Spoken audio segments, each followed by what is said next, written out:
Hello, मैं युधिष्ठिर यहाँ पे। अभी हम पिछले क्लास 8 का पीटीआरई के फिजिक्स पार्ट को सोल्व करेंगे। तो इसमें पहला क्वेश्चन है हमारे पास, exerted on an another body is force. तो फोर्स की हम जैसे डेफिनेशन पढ़ते आए हैं, वहाँ से क्या पढ़ते हैं हम कि pull and push is called as force. तो हमारा ऑप्शन नंबर क्या क्लियर होगा यहाँ पे, फर्स्ट। सेकंड क्वेश्चन में आते हैं, the force exerted by the earth to pull object towards itself is called. तो जब भी कोई फोर्स अर्थ का जिस फोर्स से किसी ऑब्जेक्ट को अपनी तरफ खींचती है, उस फोर्स को हम बोलते हैं ग्रेविटेशनल फोर्स, और वो होता है mg। m यहाँ पे मास ऑफ ऑब्जेक्ट, g बोलते हैं ग्रेविटेशनल एक्सेलरेशन। उसकी वैल्यू हमेशा 9.81 रहती है, ठीक। तो हमारे पास यहाँ क्या रहेगा, ग्रेविटेशनल फोर्स। ऐसे ही अगर हम थर्ड क्वेश्चन के अंदर चलें तो थर्ड क्वेश्चन के अंदर क्या ऑप्शन है हमारे पास, the force exerted by charged body. तो चार्जेज का जो फोर्स होता है, दो चार्जेज का फोर्स, उसको बोलते हैं इलेक्ट्रोस्टैटिक फोर्स। तो इसके लिए हमारे पास दो नाम और भी हैं, जैसे कूलॉम फोर्स भी बोल देते हैं, और या फिर इलेक्ट्रिक फोर्स बोल देते हैं। एक ही बात है, इलेक्ट्रिक फोर्स ऑफ चार्जेस। तो दोनों ही वर्ड इसके लिए यूज होते हैं इलेक्ट्रोस्टैटिक्स के लिए ना। तो रेस्ट पे रखे चार्जेस के बीच में जो फोर्स होता है, इसको इलेक्ट्रोस्टैटिक फोर्स बोलते हैं। तो the force can change, question number 4 की अगर हम बात करें तो फोर्स कैन चेंज। तो फोर्स जो होता है किसी ऑब्जेक्ट पे, वो उसकी शेप और स्टेट मतलब उसकी रेस्ट और मोशन दोनों को ही क्या करता है, चेंज कर सकता है। करता नहीं है, कर सकता है, करना ज़रूरी नहीं होता है। तो मोशन ऑफ बॉडी चेंज कर सकता है, स्पीड ऑफ बॉडी बिल्कुल चेंज कर सकता है, शेप ऑफ बॉडी भी चेंज कर सकता है। तो हमारा ऑप्शन नंबर क्या रहेगा, डी इसका आंसर रहेगा। क्वेश्चन नंबर 5 की अगर हम बात करें तो 1 kilogram weight is called as. तो 1 किलोग्राम वेट का मतलब 1 kg वेट का मतलब होता है आपका ग्रेविटेशनल फोर्स, और वेट होता है हमेशा mg। 1 इंटू जी की वैल्यू 9.8, यानी कि 9.8 न्यूटन हमारे पास क्या रहेगा, इसका फोर्स रहेगा। एक वेट एक फोर्स होता है तो ग्रेविटी लगाती है। ग्रेविटी इन द सेंस कि आप वेइंग मशीन पे खड़े हैं, तो वेइंग मशीन ने कितना फोर्स आपको बैलेंस करने के लिए लगा रखा है, वो वेट होता है, ठीक। आगे हम बात करें तो क्वेश्चन नंबर 6 की, तो इसने लिखा है कि friction is always a contact, non contact, magnetic और इलेक्ट्रोस्टैटिक। तो कॉन्टैक्ट फोर्स होता है, क्यों? क्योंकि दो सरफेसेस के बीच में अगर कॉन्टैक्ट होगा तभी फ्रिक्शन पॉसिबल है, अदरवाइज फ्रिक्शन पॉसिबल नहीं है, ठीक है। आगे हम क्वेश्चन नंबर 7 की बात करें तो which of the following producer least friction. तो इनमें से कौन सा लीस्ट फ्रिक्शन, तो सबसे ज़्यादा स्ट्रॉन्ग जो फ्रिक्शन होता है वो होता है स्टैटिक फ्रिक्शन, ठीक है। और फिर आता है स्लाइडिंग फ्रिक्शन, और जो रोलिंग फ्रिक्शन है वो सबसे लीस्ट रहता है, सबसे कम रहता है, ठीक है। तो ये इसका अंदर ऑप्शन कौन रहेगा, सबसे लीस्ट फ्रिक्शन हमारा रोलिंग फ्रिक्शन रहेगा। अगला क्वेश्चन नंबर 8 की अगर हम बात करें तो क्या लिखा है, friction is always opposes the motion, helps the motion. तो इसने लिखा है अपोज द मोशन। तो वो तो हम पढ़ते ही हैं कि अपोजेस द मोशन, लेकिन हेल्प भी करता है। कैसे कि एक ऑब्जेक्ट अगर हम चल रहे हैं तो हमारा पैर अगर पीछे की तरफ जा रहा है, तो अगर आगे की तरफ फ्रिक्शन ना लगे तो ये पैर पीछे फिसल जाएगा, तो हमारा आगे वाला पैर भी इसी तरह पीछे फिसल जाएगा। तो फ्रिक्शन लगना कंपलसरी है, जो हमें आगे बढ़ने के लिए क्या करते हैं। तो यहाँ पैर रुक गया, पीछे नहीं फिसला, तो हम अपनी बॉडी को आगे मूव करके फिर अगला पैर ऐसे आगे बढ़ाते हैं। तो चलने में फ्रिक्शन हेल्प करता है, तो अपोज भी करता है और हेल्प भी करता है। तो इसका ऑप्शन नंबर क्या रहेगा, सी हमारा क्लियर रहेगा। अगले क्वेश्चन की हम बात करें तो इसने लिखा है static friction is less than. तो अभी हमने बोला कि सबसे हाईएस्ट फ्रिक्शन आपका क्या रहता है, स्टैटिक फ्रिक्शन रहता है, स्ट्रॉन्गेस्ट, हाई, सबसे ज़्यादा वैल्यू इसी की रहती है। तो लेस तो ना तो स्लाइडिंग से होगा ना रोलिंग से होगा। ऑप्शन नंबर क्या आएगा, डी इसके अंदर आंसर रहेगा, ठीक है। अगला क्वेश्चन हम बात करें तो क्वेश्चन नंबर 10 की बात करें तो friction due to fluids is called. दो फ्लूइड का जो फ्रिक्शन होता है, लिक्विड का जो फ्रिक्शन होता है, तो उसको फोर्स नहीं बोलते हैं, प्रेशर भी नहीं बोलते, फ्रिक्शन भी नहीं, उसको ड्रैग बोलते हैं। या लिक्विड के अंदर उसको बोलते हैं, फ्लूइड में लिक्विड और गैसेस दोनों आते हैं, तो लिक्विड के अंदर फोर्स को विस्कस फोर्स बोलते हैं, विस्कस फोर्स। तो ये ड्रैग जैसा होता है कि एक लेयर दूसरे के ऊपर स्लाइड कर रही है, तो वो लेयर पीछे है, तो उनके बीच में फ्रिक्शन जो लग रहा है उसको ड्रैग बोलते हैं। क्वेश्चन नंबर हमारा 10 का आंसर 4 होगा। इसी तरह आगे बढ़ें तो क्वेश्चन नंबर 11 की बात करें तो which of the following is a bad conductor of electricity. तो सबसे जो इनमें comparatively silver nitrate, sulphuric acid, copper sulphate और डिस्टिल्ड वाटर में से देखें तो डिस्टिल्ड वाटर हमारा बैड कंडक्टर है, ये इलेक्ट्रिसिटी को कंडक्ट नहीं करता है। ठीक है। आगे क्वेश्चन नंबर 12 की अगर हम बात करें तो 12 में लिखा हुआ है which of the following does not conduct electricity, कौन सा जो है इलेक्ट्रिसिटी को कंडक्ट नहीं करवाता है। तो विनेगर सॉल्यूशन, लेमन जूस और कॉस्टिक सोडा, ये तीनों ही सॉल्टी हैं तो ये करवाते हैं। शुगर सॉल्यूशन जो होता है वो इलेक्ट्रिसिटी को कंडक्ट नहीं करवाता। तो हमारा ऑप्शन नंबर क्या रहेगा, ए रहेगा इसके अंदर। क्वेश्चन नंबर 13 की अगर हम बात करें तो an electric current can produce, एक इलेक्ट्रिक जो करंट है वो कौन कौन से इफेक्ट प्रोड्यूस कर सकती है। तो इसने लिखा है हीटिंग इफेक्ट बिल्कुल कर सकती है, गर्म होती है चीज़ें, हीटर वगैरह यूज़ करते हैं हम। केमिकल इफेक्ट, मैग्नेटिक इफेक्ट, तो केमिकल इफेक्ट का कर सकती है, इसको बोलते हैं इलेक्ट्रोप्लेटिंग, इलेक्ट्रोप्लेटिंग बोलते हैं। ये जैसे एक इसके ऊपर से कॉपर की लेयर उतार के इसके ऊपर चढ़ानी हो तो इस तरीके की प्रोसेस होती है, तो इसको बोलते हैं इलेक्ट्रोप्लेटिंग, तो उसमें भी काम में आता है। तो हमारा ऑप्शन क्या रहेगा, डी। मैग्नेटिक इफेक्ट भी करता है, करंट कैरिंग कंडक्टर हमेशा अपना एक मैग्नेटिक फील्ड रखता है। तो आगे हम क्वेश्चन नंबर 14 पे आते हैं। तो इसमें लिखा हुआ है पॉलीथीन। पॉलीथीन क्या होता है, प्लास्टिक होता है, रबर।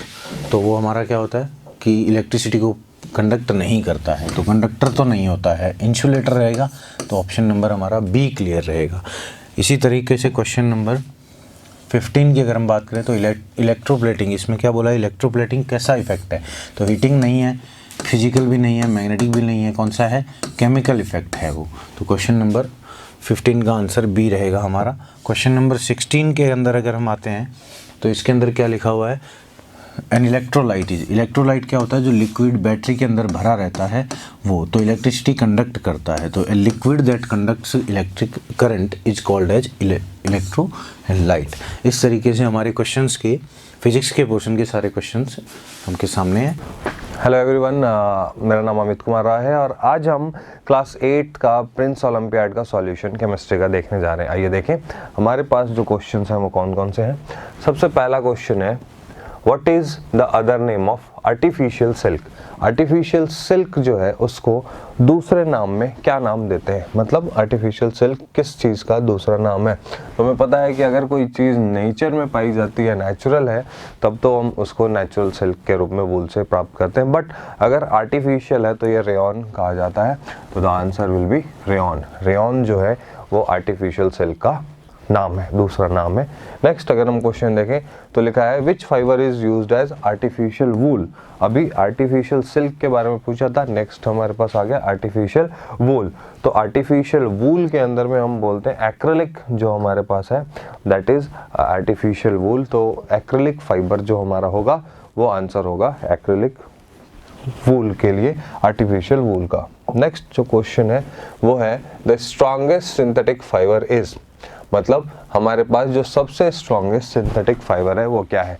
तो हमने नायलॉन के बारे में पढ़ा होगा, नायलॉन जो बनता है वो सबसे स्ट्रॉन्गेस्ट सिंथेटिक फाइबर के रूप में जाना जाता है। तो 19th का जो आंसर है वो हो जाएगा ए, यानी the strongest synthetic fibre is nylon. Next question है हमारे पास कि वो प्लास्टिक जिसको हम रिसाइकल नहीं कर सकते। आपने पढ़ा होगा कि दो टाइप के प्लास्टिक होते हैं, एक थर्मोसेटिंग और एक थर्मोप्लास्टिक।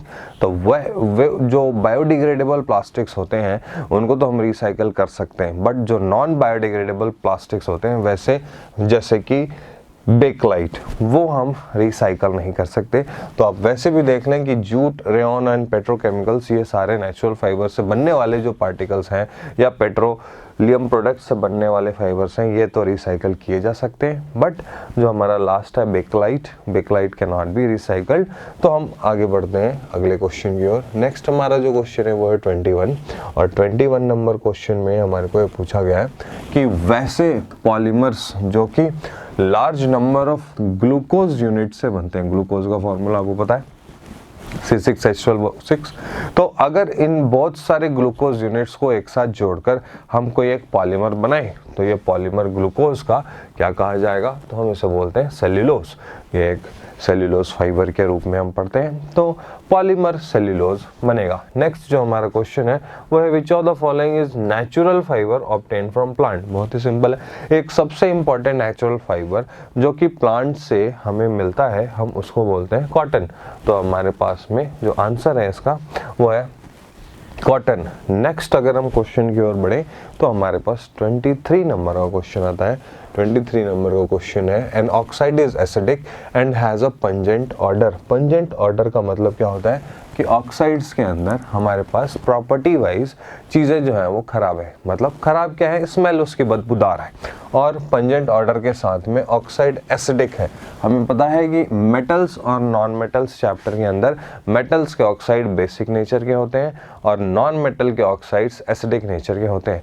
तो अगर इसमें कोई ऑक्साइड नॉन मेटल का हो तो उसको हम एसिडिक बोल सकते हैं। तो हम देखें, सोडियम ऑक्साइड तो मेटल का ऑक्साइड है, तो ये आंसर नहीं होगा। नाइट्रोजन, कार्बन और सल्फर तीनों ही हमारे पास नॉन मेटल के ऑक्साइड्स हैं। अब ये तीनों ही एसिडिक ऑक्साइड्स हैं, पर आपको भी पता हो कि कार्बन डाइऑक्साइड के अंदर कोई स्मेल नहीं होती, सल्फर डाइऑक्साइड के अंदर पंजेंट स्मेल नहीं होती। तो एक ही नॉन मेटल का ऑक्साइड है जो आंसर के रूप में बच रहा है, और वो है नाइट्रोजन डाइऑक्साइड। NO2 का ब्राउन फ्यूम्स के रूप में निकलना और इसमें बहुत खराब स्मेल होना, ये इसकी एक कैरेक्टरिस्टिक प्रॉपर्टी है। नेक्स्ट क्वेश्चन की ओर बढ़ते हैं।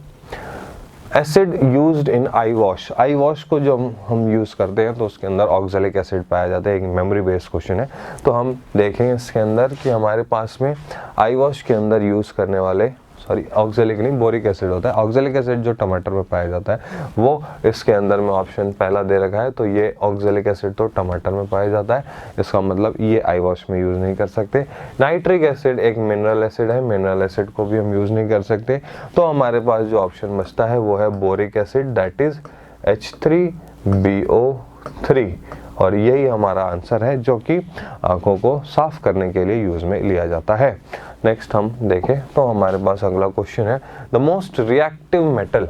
इनमें से सबसे ज़्यादा रिएक्टिव मेटल क्या है? मेटल की एक्टिविटी या रिएक्टिविटी सीरीज़ में हम ये देखते हैं कि हमारे पास सबसे ज़्यादा जो रिएक्टिव मेटल होते हैं ओवरऑल, उनमें इन जो ऑप्शंस में दे रखे हैं उनके अंदर हमारे पास अगर हम रिएक्टिविटी देखें तो ये कॉपर और सिल्वर तो लेस रिएक्टिव या कह लो लीस्ट रिएक्टिव मेटल्स में आते हैं। तो कॉपर और सिल्वर तो नीचे नीचे आएंगे, बट पोटेशियम और कैल्शियम में पोटेशियम के is the most reactive element. तो इन सब में जो मोस्ट रिएक्टिव मेटल है विच इज़ पोटेशियम। नेक्स्ट अगर हम क्वेश्चन देखें, metal which is liquid at room temperature. Room temperature पे मेटल मरकरी होता है जो लिक्विड स्टेट में होता है। तो एक सिंपल मेमोरी बेस्ड क्वेश्चन था कि मेटल वो कौन सा है जो रूम टेम्परेचर पे लिक्विड स्टेट में होता है। आइए आगे बढ़ते हैं अगले क्वेश्चन की ओर। क्वेश्चन नंबर 27 नंबर क्वेश्चन जो है हमारे पास वो हमें ये बताएगा कि materials having qualities of both metals and non metals. आपने मेटल्स और नॉन मेटल्स को क्लासिफाई करने के लिए एक सीरीज पढ़ी होगी, सीरीज ऑफ एलिमेंट्स, या कह लो कि वैसे एलिमेंट्स जो कि मेटल्स और नॉन मेटल्स के बीच में आते हैं, एक बॉर्डर लाइन बनाते हैं। उन सारे एलिमेंट्स को हम बोलते हैं मेटेलॉइड्स। यानी कि मेटेलॉइड्स ऐसे एलिमेंट्स हैं जो कि मेटल और नॉन मेटल के बीच की प्रॉपर्टी को रखते हैं। नेक्स्ट अगर हम देखें 28 नंबर का क्वेश्चन है, इसमें लिखा है name the gas evolve when magnesium reacts with dilute hydrochloric acid. आपको पता होगा कि जब भी हम मेटल के रिएक्शन हाइड्रोक्लोरिक एसिड या किसी एसिड से करते हैं तो हमारे पास में ये पार्ट आता है कि Mg की रिएक्शन अगर 2HCl से कराएंगे तो हमारे पास में MgCl2 बनेगा और इसके साथ में हाइड्रोजन गैस इवॉल्व होगी। यानी मेटल की रिएक्शन जब भी हम एसिड से कराते हैं तो हमेशा ही हमारे को हाइड्रोजन गैस इवॉल्व होके निकलती है। यानी मेटल की रिएक्शन एसिड से हाइड्रोजन गैस का इवोल्यूशन करती है। नेक्स्ट अगर हम 29 नंबर के क्वेश्चन पर जाएं तो हम देखेंगे कि इसमें पूछा है which one of the following metals is the most ductile. मतलब सबसे ज़्यादा डक्टाइल कौन सा है, यानी हम ऐसे कौन से मटेरियल के बारे में जानते हैं जिसे हम पीट कर वायर्स में कन्वर्ट कर सकें। तो हमारे पास में मेटल्स के अंदर सबसे ज़्यादा जो है वो है गोल्ड, और हम ये जानते होंगे कि 1 ग्राम जो गोल्ड होता है हम इसको करीब 2 किलोमीटर लंबा वायर बनाने में यूज़ में ले सकते हैं। It is so much ductile. Next अगर हम अगले क्वेश्चन की ओर बढ़ें तो 29 के बाद 30 नंबर क्वेश्चन आता है। ये कह रहा है which of the following metals do not react even with steam. इनमें से कौन है जो स्टीम से भी रिएक्ट नहीं करता। एक्चुअली मेटल्स की रिएक्टिविटी अलग अलग है सब में, पर इन चारों मेटल्स में हम देखें तो कैल्शियम और सोडियम बहुत ही ज़्यादा रिएक्टिव है, तो ये एकदम से रिएक्ट कर जाते हैं और हॉट वाटर के साथ भी रिएक्शन इनकी हो जाती है। तो ये दो ऑप्शंस तो नहीं होंगे। आयरन को हम बहुत लंबे टाइम तक गर्म करते हैं और प्रोलॉन्ग हीटिंग करते हैं स्टीम के साथ, तो उसकी रिएक्शन हो जाती है, तो आयरन भी नहीं होगा। तो हमारे पास एक ही ऑप्शन बचा इनमें कि ये सिल्वर मेटल जो है वो स्टीम के साथ भी रिएक्ट नहीं करेगा। इसका क्वेश्चन का मतलब ये है कि अगर ये हॉट वाटर कोल्ड वाटर के साथ रिएक्ट कर जाता तो भी हम बात बता देते, बट इसके अंदर हमारे को ये स्टीम भी जो है उसके साथ रिएक्शन नहीं होनी चाहिए। नेक्स्ट अगले क्वेश्चन पे देखते हैं, फॉस्फोरस को कहाँ स्टोर करते हैं। आपको पता है कि सोडियम और पोटेशियम मेटल्स ऐसे रिएक्टिव मेटल्स हैं जिनको हम केरोसिन में स्टोर करते हैं, और नॉन मेटल में फॉस्फोरस ऐसा नॉन मेटल है जिसको हम वाटर के अंदर स्टोर करके रखते हैं। तो हम ये कह सकते हैं कि it is stored in water. और आप अगर बाकी के ऑप्शंस देखें तो it is kept open in air, ये भी नहीं होगा। अल्कोहल में नहीं रखते, केरोसिन में नहीं रखते, तो ये तीनों ही ऑप्शंस जो हैं वो गलत हो गए, तो पहला ऑप्शन सही हो गया। नेक्स्ट अगर हम देखें तो 32 नंबर का जो क्वेश्चन है वो ये कह रहा है कि when sulphur dioxide is dissolve in water, मतलब जब हम सल्फर डाइऑक्साइड को पानी में डिसॉल्व करते हैं तो हमारे पास कौन सी गैस बाहर आती है या कौन सी एसिड बाहर आती है। तो हम देखें कि सल्फर डाइऑक्साइड क्या है, सल्फर डाइऑक्साइड है SO2, और वाटर के अंदर हम जब इसे डिसॉल्व करते हैं तो वाटर क्या है H2O। तो अगर हम SO2 को H2O में डिसॉल्व करेंगे तो हमारे को मिलेगा H2SO3, और ये H2SO3 सल्फ्यूरस एसिड कहा जाता है। तो हम ये कह सकते हैं कि हमारे पास जो चीज़ यहाँ पर मिलकर आई है उसका नाम है सल्फ्यूरस एसिड, यानी कि ये option c is the right answer. अब अगर हमारे को मेटल्स एंड नॉन मेटल्स में रस्टिंग के बारे में चीज़ें पता है तो हम ये कह सकते हैं कि हमारे पास मेटल्स एंड नॉन मेटल्स में 33 नंबर क्वेश्चन कह रहा है when a metal vessel is exposed to moist air for a long time green coating बनती है उसके सरफेस के ऊपर। तो वेसल किस मटेरियल का बना होगा। आपको पता हो ग्रीन कोटिंग जो बनती है वो कॉपर कार्बोनेट के ऊपर बनती है, और कॉपर हाइड्रोक्साइड ये एक ग्रीन कोटिंग रस्टिंग के वजह से बनती है। तो इसका मतलब ग्रीन कोटिंग जो भी बनेगी वो ग्रीन कोटिंग के अंदर जो मेटल है वो कौन सा है, कॉपर। तो अगर हम इसके ऑप्शंस देखें तो इसके ऑप्शंस में हम देखेंगे कि हमारे पास जो मेटल है वो इसके अंदर कॉपर आ रहा है, तो the right answer is copper. ठीक है, आई होप आपको सॉल्यूशन पसंद आया हो। Good morning students. Today we are going to discuss biology section of class 8th Prince Olympiad paper. Now let's see question number 34.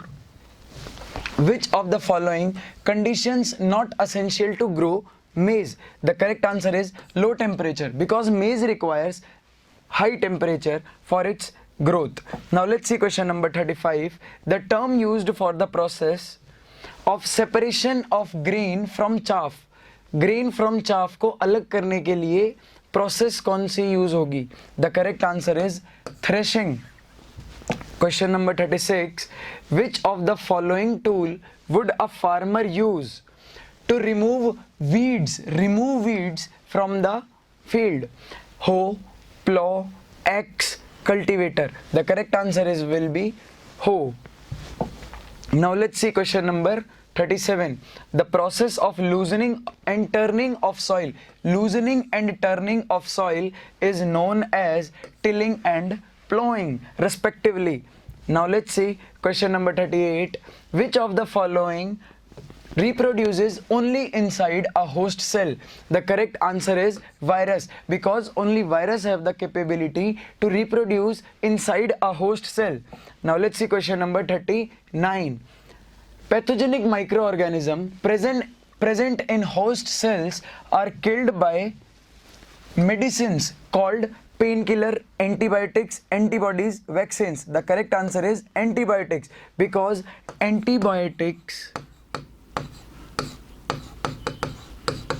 the word itself means anti means against, and biotics means life. Against life is antibiotics. Therefore, B will be the correct option. Now let's see question number 40. The disease caused by a protozoan and spread by an insect. Dengue? No, it is caused by bacteria. Polio? No, it is caused by virus. Cholera? It is caused by bacteria and spreaded by stagnant water and infected water. Now let's, and D, malaria. Yes, malaria is the correct option. Therefore, D will be the correct answer. Now let's see question number 41. Which of the following is not a part of the nucleus? Ribosome, nucleolus, chromosome, gene. Ribosome is not a part of nucleus. Therefore, A will be the correct answer. Now let's see question number 42. The jelly-like fluid substance present in a cell is called, jelly-like fluid substance is called cytoplasm, which is present inside the cell. Therefore, D will be the correct answer in question number 42. Now let's see question number 43. Which of the following is not a cell? Is not a cell. RBC, it is a cell. Bacteria is a cell. WBC is a cell. Virus is not a cell. It is a protein coat with some genetic material. Therefore, D will be the correct answer. Now let's see question number 44. What do black buck, elephant, python, golden cat represent in a forest? They are fauna. Yes, they are fauna. Therefore, A will be the correct answer. Now let's see question number 45. The red data book keeps record of endemic species, extinct species, endangered species, none. The correct answer will be endangered species. Now let's see question number 46. Which of the following is not a way to conserve water? Not a way. Not a way. Replace. If we replace the water, then it leads to its pollution. Therefore, A will be the correct option. Now let's see question number 47. The phenomena of marble cancer is due to. Marble cancer is due to acid rain, because we know our Taj Mahal is getting cancered nowadays due to sulfur content in the rain. Now let's see question number 48.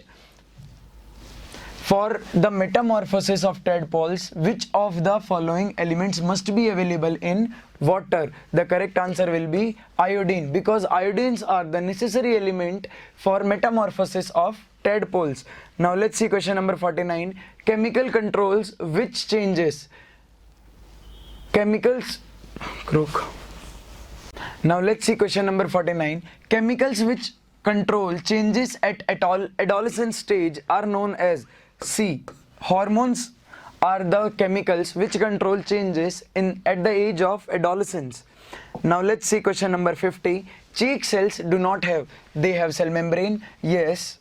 They have nucleus. Yes. Golgi body. Yes. Plastids. No. These are the characteristic feature of plant cells, and cheek cell are animal cells. Therefore, D will be the correct option. Thank you.